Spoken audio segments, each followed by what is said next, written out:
Now, from the Weather Tracker TV Storm Studios, this is your weather tonight. Here's Chief Meteorologist William Cole.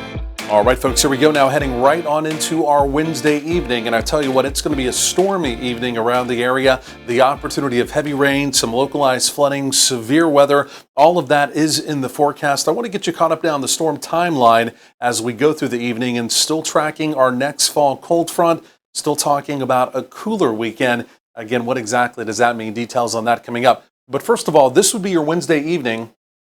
And again, notice here in the Metroplex that rain and storm probability does quickly begin to increase once we get past 7 p.m. So again, if you are making evening plans, do anticipate, again, the weather really going downhill from the middle of the evening through essentially the rest of the night here locally in the Metroplex. Daytime highs, we did get back up into the 90s, at least for the foreseeable future going forward. I don't see any more 90s showing up, but it was a hot, very humid day. In fact, our heat index number here in the Metroplex was approaching 100. So again, very hot this afternoon.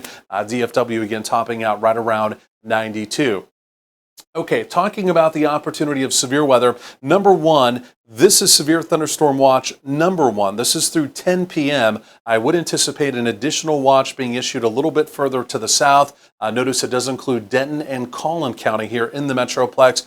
And again, all the other counties up along the Red River that are, again, highlighted in blue. We're going to do more in the way of radar updates, live radar updates as we go through the evening. But again, you can see activity already beginning to blossom out there. Now, really twofold. Number one, what you see developing in North Texas right now, this is what we call the open warm sector, right? A few thunderstorms kind of bubbling, not necessarily a lot going on, but as you get closer to the front, you can see right there in the blue, as that does begin to move southeast, this entire complex of activity, that's what's going to come rolling into the area. And again, as that begins to roll into the area, that's when the conditions are going to go downhill and the opportunity of severe weather again will be increasing, unfortunately. So we've got the front number one. The front is tied into this very impressive jet stream storm system. Take a look at this here.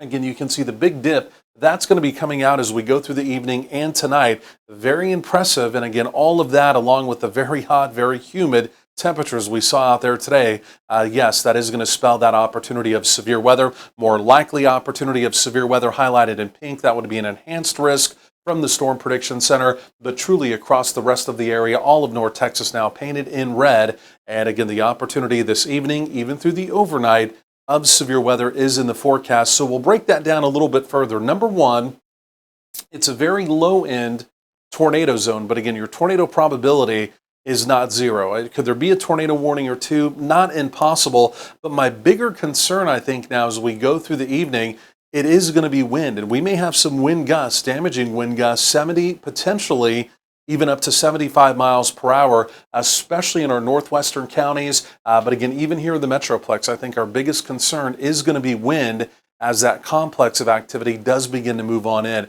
So here's the model. Right through at least mid-evening, we're relatively quiet. A few scattered thunderstorms around. Either of those, or any of those rather, could become pulse severe. But truly, this is what I'm going to be watching for. Again, as that front begins to move, take a look at that. Any of that activity could be severe. You see a whole complex of storms, especially along the leading edge there. It looks quite severe to me. Maybe even a bit of a bow echo indicating some gusty wind there. And so that's going to be sliding through as we go through the overnight. So it's not going to be just 1 hour that it's in and out. This is going to be through most of the late evening, most of the overnight. And again, because of the opportunity of heavier rain, a lot of locations may easily pick up over 2 inches of rain. And again, yes, there will be some localized flooding concerns as that activity moves through as well.